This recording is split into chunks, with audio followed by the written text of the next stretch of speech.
Hello everyone. Today we shall do lesson 4 from the textbook in English for class 9 Beehive. This chapter is about the greatest scientist of 20th century, Albert Einstein. We shall do this chapter in two videos. In first part, we shall do paragraphs 1 to 8 and paragraph 9 to 17 in second video. It's a very interesting chapter and you will enjoy reading about this great personality for sure. You must be wondering how the mind of any scientist could be beautiful. But I tell you children, this is the most appropriate title. Einstein was a visionary and one of the most recognized and well-known scientists of the century. He made immense contribution to the world of science by putting forward startling theories. As a human being, he preached peace and democracy. Thus, his mind was really beautiful and rich with new ideas and human concerns. This makes the title of this biographical piece, A Truly Beautiful Mind, very appropriate as it acknowledges Einstein's renowned scientific accomplishments and his humanitarian struggles to achieve peace and international cooperation. Now let's see the theme of this chapter. This brief sketch of the life and achievements of the great genius and visionary Albert Einstein reveals that great men are not necessarily noticed during early years. Einstein comes across as a fairly ordinary person who has his likes and dislikes, his streaks of rebellion and his problems. The author focuses on two aspects of Einstein's personality. As a scientist and as a human being, Albert Einstein, the scientist, is best known for his path-breaking discoveries. Albert Einstein, the humanitarian, is known for the pacifism and political activism as he worked for peace and democracy in the world. Einstein's life. Einstein's parents were secular middle-class Jews. His father, Hermann Einstein, was originally a feather-bed salesman. Now what's this feather-bed? A bed that has mattress filled with feather. And later ran an electrochemical factory with moderate success. His mother ran the family household. He had one sister, Maria, who went by the name Maja, who was born 2 years after Albert. Einstein would write that two wonders deeply affected his early years. The first was his encounter with a compass. At the age 5, he was mystified that invisible forces could deflect the needle. This would lead to lifelong fascination with invisible forces. The second wonder came at the age of 12, when he discovered a book of geometry, which he devoured, calling it a sacred little geometry book. Yet another important influence on Einstein was a young medical student, Max Talmud, who often had dinner at the Einstein home. Talmud became an informal tutor, introducing Einstein to higher mathematics and philosophy. A pivotal turning point occurred when Einstein was 16 years old. He wrote his first scientific paper at that time, the investigation of the state of ether in magnetic field. Sketch of Albert Einstein. Einstein was born in Germany on March 14, 1879. In 1905, he obtained a doctorate degree. He published the special theory of relativity, that is E is equal to mc square, which led to the disastrous explosion in Hiroshima, Nagasaki. In 1921, he won the Nobel Prize in Physics. In 1933, he emigrated to America. In 1940, he became an American citizen. He died on April 18, 1955. Now, let's start reading Lesson 4, A Truly Beautiful Mind. Before you read, who do you think of when you hear the word genius? Who is a genius? What qualities do you think a genius has? We shall now read about a young German civil servant who took the world by storm about 100 years ago. In the summer of 1905, the 26-year-old published in quick succession. Succession means one after another. 4 groundbreaking papers about light, the motion of particles, the electrodynamics of moving bodies, and energy. His work took up only a few pages in scientific journals, but changed forever our understanding of space, time, and the entire cosmos, and transformed the name Einstein into a synonym of genius. It's been 66 years in April 2021 since his death. So, 66 years after his death, Albert Einstein's genius still reigns. Paragraph 1. Albert Einstein was born on 14th March 1879 in German city of Ulm, without any indication that he was destined for greatness. So while he was child or when he was born, nobody had predicted that Einstein would grow up to become the genius of the century, of 20th century. He did not show any spark of genius when he was a child. On the contrary, his mother thought Albert was a freak. Freak means a word used disapprovingly to talk about a person who is unusual and doesn't behave, look or think like others. So his mother used to think that he is an abnormal child. To her, his head seemed much too large, and she used to think that his head is bigger in comparison to his body. His head is not in proportion with his body. It's bigger than the head of other children of his age. Paragraph 2.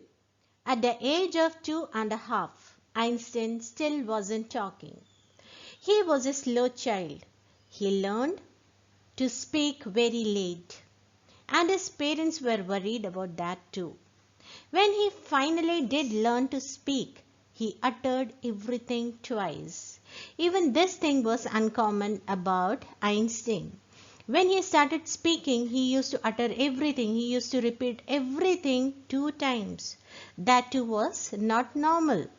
Einstein did not know what to do with other children, and his playmates called him Brother Boring, and he never knew how to mingle or how to be friends with others. And when he used to go out to play with them, he never knew what to do with them. So his playmates used to call him Brother Boring. So the youngster played by himself much of the time. That's why he was always felt left out of the group, of the peer group. So he enjoyed playing by himself. He especially loved mechanical toys. He enjoyed playing with mechanical toys. Since his childhood, he had a bent towards mechanical things and scientific things.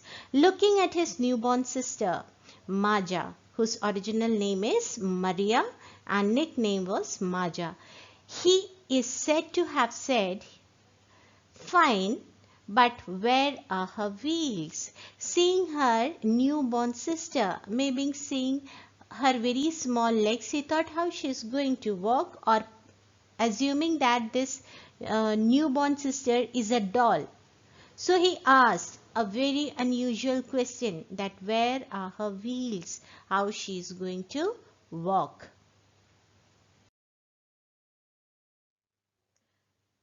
Otto Knockbauer, the historian of ancient mathematics, told a story about the boy Einstein.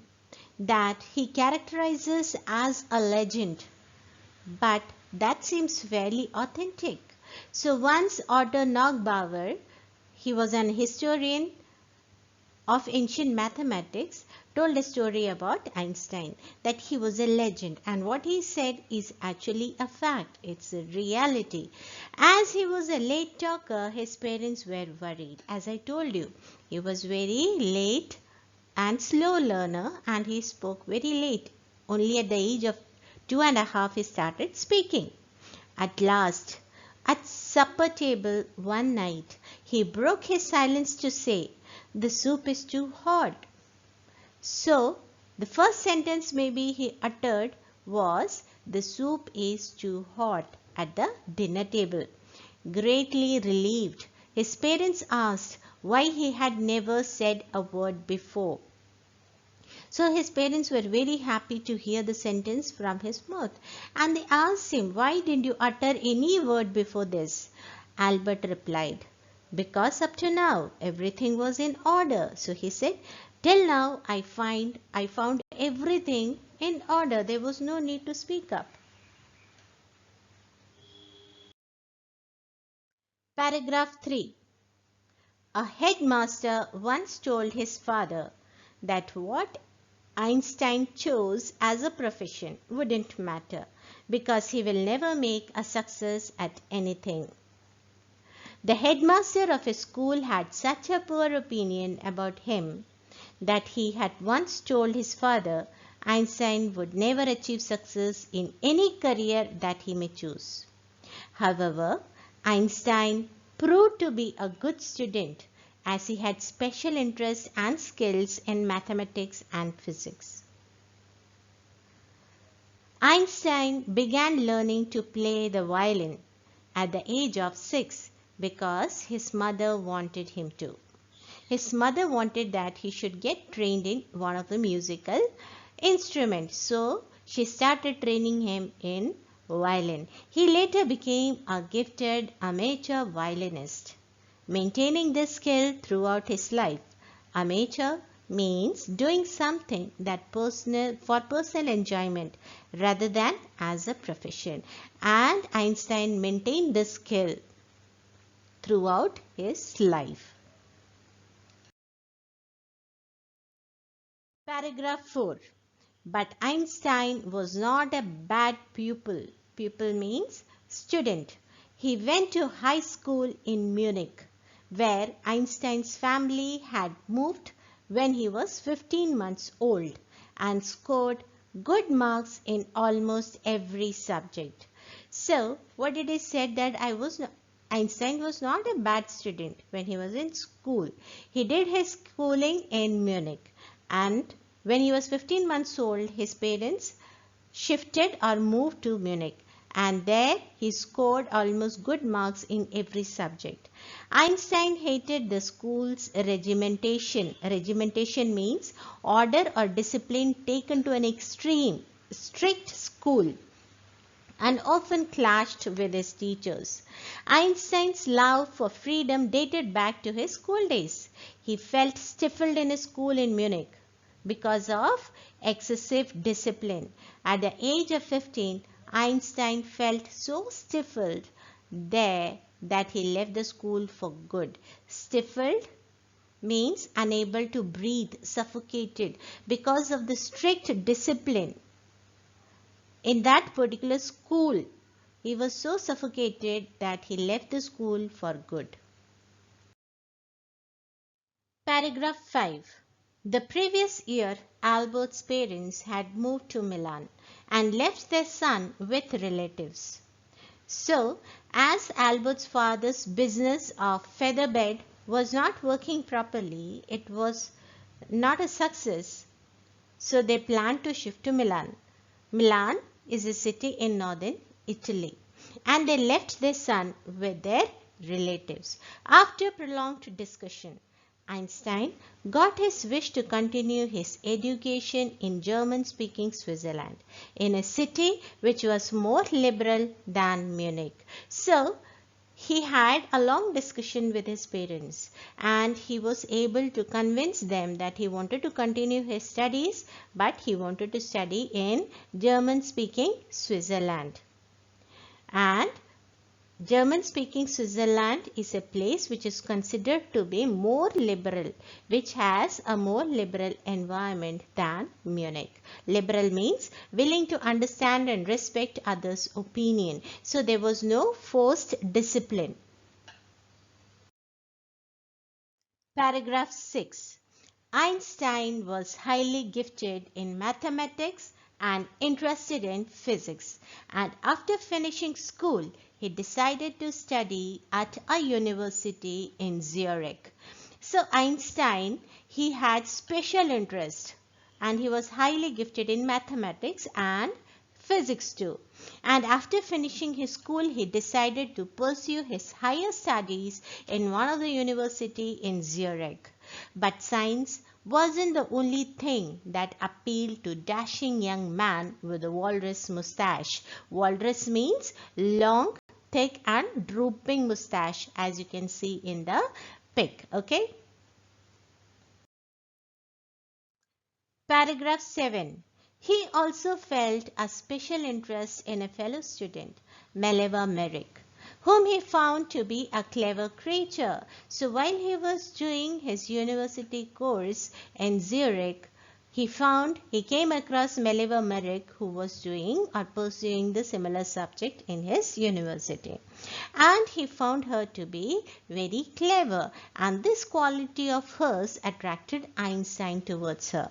This young Serb had come to Switzerland because a university in Zurich was one of the few in Europe where women could get degrees. So this Serbian girl left her place and came to Zurich to pursue her higher education because Zurich was one of the few in Europe where women could get degrees. Einstein saw in her an ally against the Philistines.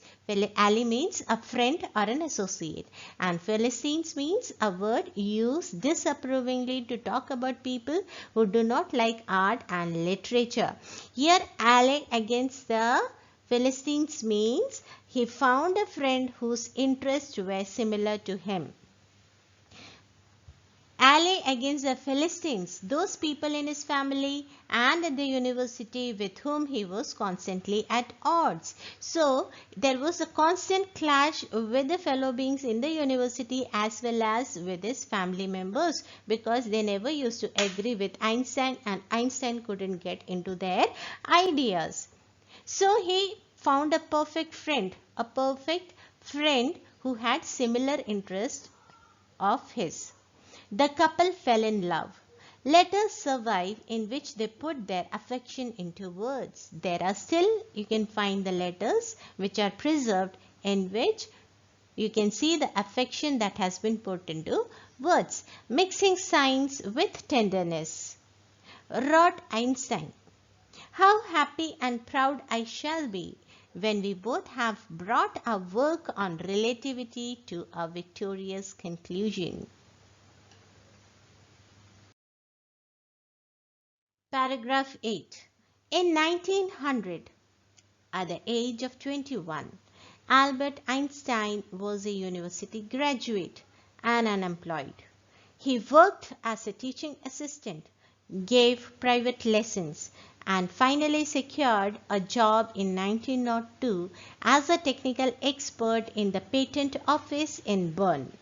What is patent? It's a document which gives the rights of an invention to an inventor. So in 1900, at the age of 21, he was a university graduate and he could not find a proper job. Initially, he did many odd jobs, teaching, taking tuitions, and all these things he did. And in 1902, that is after 2 years, he could secure a job. Meanwhile, his mother disapproved of his relation with Meleva. He was not granted permission from his family to marry Meleva because they used to find her that she too is very brilliant and both of you cannot go together. That was the assessment of mother. And Besides, she was from a different sect or different community. She was from Serbia and they were Jews. That was the second reason of opposing the marriage. As he was unemployed and he was not able to support his own family, he also dropped the idea of marrying Mileva. But when he secured a proper job, he immediately married Mileva and they had 2 sons. So in 1902, he got a job as technical expert and his job was to give patent. While he was supposed to be assessing other people's invention, his job there was to assess the invention of other people and give them the patent, the right on the invention.